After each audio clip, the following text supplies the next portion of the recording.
Hello students, welcome back to my YouTube channel being confident. Hope आप सब ठीक होंगे। आज हम अपना चैप्टर कंटिन्यू करेंगे जो हमने स्टार्ट किया था, coming of the British and the revolt of 1857, जो कि 14 चैप्टर है SST book new learn well of class 5th। Continue करते हैं। Another battle, the battle of Buxar, took place in 1764 between the combined army of Mughal empire Shah Alam second.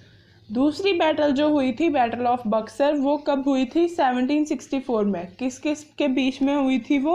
Mughal empire Shah Alam second, उसकी army के बीच में, और जो दो नवाब थे ब्रिटिश ईस्ट इंडिया कंपनी की, उसके साथ हुए थे।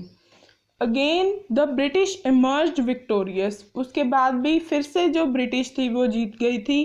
Thus, the Bengal administration finally came under the British rule, and the British East India Company obtained the rights to collect revenue from the state. उसके बाद क्या हुआ कि जो बंगाल एडमिनिस्ट्रेशन थी, पूरी पॉलिटिकल कंट्रोल थी बंगाल की, वो ब्रिटिश रूल के अंडर आ गई। और जो ब्रिटिश ईस्ट इंडिया कंपनी थी, उसने अपने सारे राइट्स जो थे वो पा लिए थे कि वो अब बंगाल स्टेट से अपनी रिवेन्यू कलेक्ट कर सकते हैं। After their victory in the battle of Buxar, the British started extending their territories through the various policies.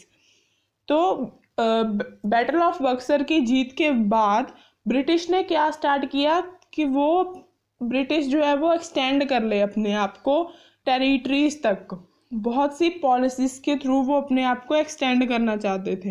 According to one such policy, the British declare that if a king died without a natural heir, his kingdom would be taken over by the British. This policy was called the doctrine of lapse. Through this policy, the British were able to occupy Jhansi, Nagpur and many other kingdoms. So, according मतलब कि ये policies के द्वारा अपने आप को extend करना चाहते थे। तो एक ऐसी ही पॉलिसी आई जिसके अकॉर्डिंग क्या था कि ब्रिटिश ने क्या डिक्लेयर कर दिया था कि अगर कोई किंग मारा जाता है नेचुरल हायर के बिना, कोई भी चाइल्ड के बिना, हायर मतलब कि नेचुरल हायर जो उसका खुद का वारिस हो, उसकी अपने राज का, वो ना हो अगर नेचुरल, तो उसकी जो किंगडम थी वो ब्रिटिश के द्वारा ले ली जाएगी। दिस पॉलिसी वॉज कॉल्ड, इसी पॉलिसी को हम बोलते हैं डॉक्ट्राइन ऑफ लैप्स। और इस पॉलिसी के द्वारा क्या हुआ था, ब्रिटिश ने अपना झांसी, नागपुर और बहुत सी अदर किंगडम्स पे अपना कब्जा कर लिया था। Then subsidiary alliance was introduced by Lord Richard Wellesley, who was the Governor General of India from 1798 to 1805। तो सब्सिडरी अलायंस था जो वो इंट्रोड्यूस किया गया था किसके द्वारा? लॉर्ड रिचर्ड वेलेस्ली के द्वारा, जो कि कौन थे? गवर्नर थे हमारे, जनरल गवर्नर थे हमारे इंडिया के। कब, कहाँ से कहाँ तक? 1798 से 1805 तक। और इस पॉलिसी के अनुसार क्या था, जो इंडियन रूलर्स थे under British protection had to maintain British troops within their kingdom, कि इंडियन रूलर्स जो कि ब्रिटिश प्रोटेक्शन के अंदर थे, उन्हें ब्रिटिश की ट्रूप्स जो है वो मेंटेन करनी होंगी उनकी किंगडम के साथ। This gave the British control over the affairs of many kingdoms. और इससे क्या हुआ, ब्रिटिश ने और अपना बाकी किंगडम्स पे भी कंट्रोल कर लिया। Then exploitation of Indians by the British, exploitation of Indians by the British के द्वारा कैसे की गई इंडियंस की एक्सप्लॉयटेशन, स्टार्ट करते हैं।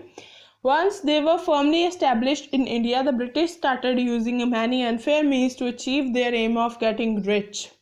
तो एक बार जब उन्होंने अपने आप को इंडिया में सेटल डाउन कर लिया इजीली, जब बहुत सारे जगहों पर अपना कंट्रोल कर लिया किंगडम्स पे, तो जो ब्रिटिश था उसने क्या स्टार्ट कर दिया? अनफेयर मीन को यूज़ करना शुरू कर दिया। मतलब कि एक तो होता है फेयर मीन, मतलब कि पूरे भेदभाव के बिना जो होता है, कोई भी गलत काम नहीं किया जाता, वो होता है फेयर, और अनफेयर जो मतलब जिसे हम बोलते हैं कि 2 नंबर के कार्यों से किया जाता है। तो उन्होंने वो सारे काम करने शुरू कर दिए ताकि वो रिच हो जाएं। The British began exploiting the farmers. तो ब्रिटिश ने क्या शुरू कर दिया? एक्सप्लॉइट करना, रॉन्ग यूज़ करना फार्मर्स का शुरू कर दिया। इंडियन फार्मर्स जो थे उन्हें हैवी टैक्सेस पे करने पड़ते थे irrespective of the yield they produce. अपनी जो उनकी फसल है उसके अलावा भी उन्हें टैक्सेस पे करने पड़ते थे, और इसका रिजल्ट क्या आया कि वो बहुत ही गरीब हो गए farmers. Similarly the weavers were forced to sell the cloth they produced at very low prices। तो वीवर्स को फोर्स किया गया ताकि वो अपना कपड़ा बहुत ही कम दामों पे बेचें। The Indian cotton industry was also victim of British greed. British के लालच का शिकार कौन कौन हो गया? अब इंडियन कॉटन इंडस्ट्री भी उसका शिकार हो गई। Britain did not grow cotton due to cold climate, but they had a big cotton textile mills which require cotton। तो जो ब्रिटेन था वो वहाँ पे जो कॉटन ग्रो नहीं होती थी क्योंकि वहाँ पे क्लाइमेट ठंडा रहता था, पर उनके पास क्या थी? एक बड़ी कॉटन टेक्सटाइल मिल्स थी जिन्हें कॉटन चाहिए होती थी। So cotton was bought at a low price from the Indian farmers and exported to Britain.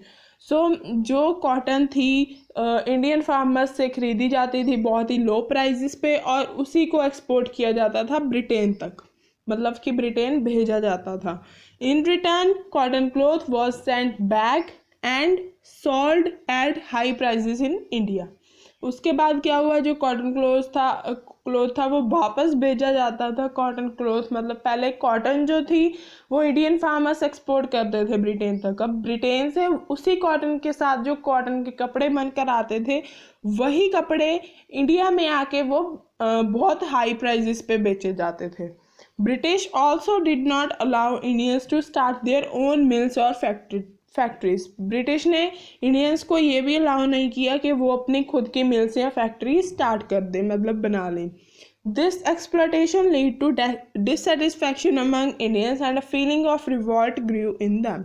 और इसी एक्सप्लॉयटेशन ने क्या उन्हें उनके अंदर डिससेटिस्फैक्शन की भावना जगा दी इंडियंस के प्रति, और रिवॉल्ट की भावना भी बढ़ा दी, ग्रू कर दी। Then revolt against the British. People in different parts of India had been protesting against the exploitative policies of the British।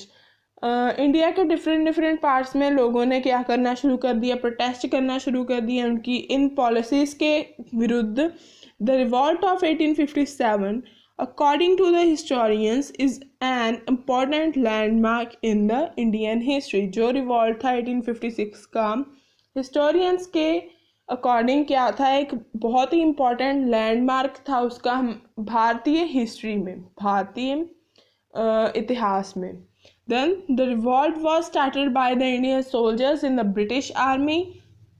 जो रिवॉल्ट था वो शुरू कर दिया गया था इंडियन सोल्जर्स के द्वारा ब्रिटिश आर्मी में।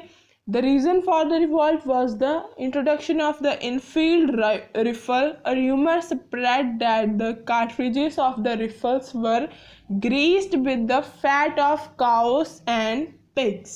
इसका रीज़न क्या था रिवॉल्ट का? कि जो इनफील्ड रिफल बनाई गई थी, जिसे इंट्रोड्यूस किया गया था, वो इसका रीज़न था।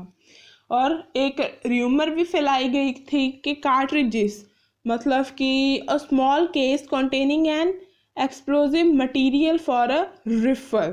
कार्ट्रिजेस जो हैं रिफल्स की वो किसके साथ ग्रीस की जाती हैं? काउस और पिग्स की फैट के साथ।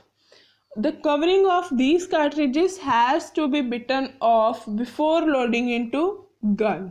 जो इस कार्ट्रिजेस की कवरिंग है वो पहले ही बिटन ऑफ हो जाती है, इससे पहले कि वो उसे गन में लोड कर लें। This meant that the soldiers had to put the cartridge in their mouth। और इसीलिए सोल्जर्स जो हैं वो उसे कार्ट्रिज को अपने मुंह में डालना पड़ता था। This was against the religious sentiments of both Hindu and Muslim soldiers। और ये जो था ये अगेंस्ट था हमारे रिलीजियस सेंटिमेंट्स किस किस के, हिंदू और मुस्लिम सोल्जर्स के। इंडियन सोल्जर्स जो हैं उन्होंने रिफ्यूज़ कर दिया, मना कर दिया इन रिफल्स को यूज़ करना, और उन्होंने एक रिवॉल्ट स्टार्ट कर दिया। Revolt of 1857, which began at Meerut, soon spread to northern and central India. जो 1857 का रिवॉल्ट था वो मीरत में शुरू हुआ और उसके बाद नॉर्थन और सेंट्रल इंडिया में भी फैल गया। It was joined by farmers, craft persons and the other sections of the Indian society. इसमें फार्मर्स ने भी ज्वाइन किया, क्राफ्ट्स पर्सन ने भी, और बाकी सारे सेक्शंस जो थे इंडियन सोसाइटी के, उन्होंने भी इसे ज्वाइन किया। Indian soldiers overthrew their superiors and march to Delhi to crown Bahadur Shah Zafar the last Mughal empire as their king. तो जो इंडियन सोल्जर्स थे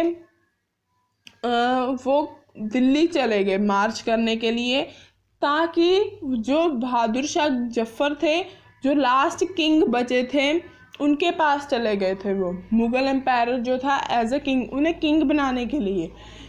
Indian rulers such as Rani Lakshmibai of Jhansi, Nana Sahib Tantya Tope and Kunwar Singh join the rebels. और जो इंडियन रूलर्स थे जैसे कि रानी लक्ष्मीबाई जो कि झांसी की थी, नाना साहेब तांत्या टोपे और कुंवर सिंह, इन्होंने भी ये सारे रेबल्स को ज्वाइन कर लिया। रानी लक्ष्मीबाई जो थी was मार्टियर्ड and Nana Saheb continued the battle. जो रानी लक्ष्मीबाई थी वो वहाँ पे शहीद हो गई थी, और जो नाना साहेब थे उन्होंने उस बैटल को कंटिन्यू करा था। The revolt continue for the 2 years before it was crushed bye the British. Revolt जो था वो 2 साल तक चला, जिससे पहले की जो ब्रिटिश थे उन्होंने ख़त्म कर देना था सब कुछ, मतलब कि 2 साल तक चला था। सिंपली इसका मीनिंग ये है। The mutiny failed because it lacked proper leadership and planning. Mutiny जो थी वो फेल हो गई थी क्योंकि इसमें किसकी कमी थी, एक प्रॉपर लीडरशिप और प्लानिंग की कमी थी। British had better trend soldiers and superior weapons. British के पास ज़्यादा ट्रेन सोल्जर्स थे और बहुत ही अच्छे वेपन्स थे। Also some Indian rulers help the British. और कई इंडियन रूलर्स ने भी ब्रिटिश की हेल्प की थी। बहादुर शाह जफर जो थे वो अरेस्ट कर लिए गए थे और बुर्मा में ले जाया गया था, where he breath his last, जहाँ पे उन्होंने अपनी आखिरी सांस ली थी। उनके 2 बेटे जो थे वो भी मारे गए थे, bringing the once mighty Mughal empire to an end, जिससे मुगल एम्पायर का एंड हो गया था। Revolt was the turning point in the Indian history. जो ये रिवॉल्ट था इसने टर्निंग पॉइंट था ये इंडियन हिस्ट्री का। Rule of East India Company ended and the India came under the direct control of the British crown. जो rule था East India Company का वो ख़त्म हो चुका था और इंडिया जो था अब सीधा ब्रिटिश क्राउन के अंडर कंट्रोल आ चुका था। और रिवॉल्ट के बाद Indians realized that if the whole of India had been united, the British would have never सुसीडर। और उस रिवॉल्ट के बाद इंडियंस को क्या रियलाइज़ हुआ कि अगर हम पूरे इंडिया को इकट्ठा करते, यूनाइट हम एक साथ हो जाते, तो जो ब्रिटिश था वो कभी भी जीत नहीं पाता। सो ये था हमारा चैप्टर 14। अगर आपको वीडियो अच्छी लगी हो लाइक करना, सब्सक्राइब करना चैनल को मत भूलना। और अगर आप किसी और टॉपिक की वीडियो चाहते हो, चाहे आप किसी भी चैप्टर के सॉल्यूशंस चाहते हो या एक्सप्लेनेशन चाहते हो, तो आप कमेंट करके बता सकते हो, मैं उस पर डेफिनेटली वीडियो बनाऊंगी। So thank you for the cooperation.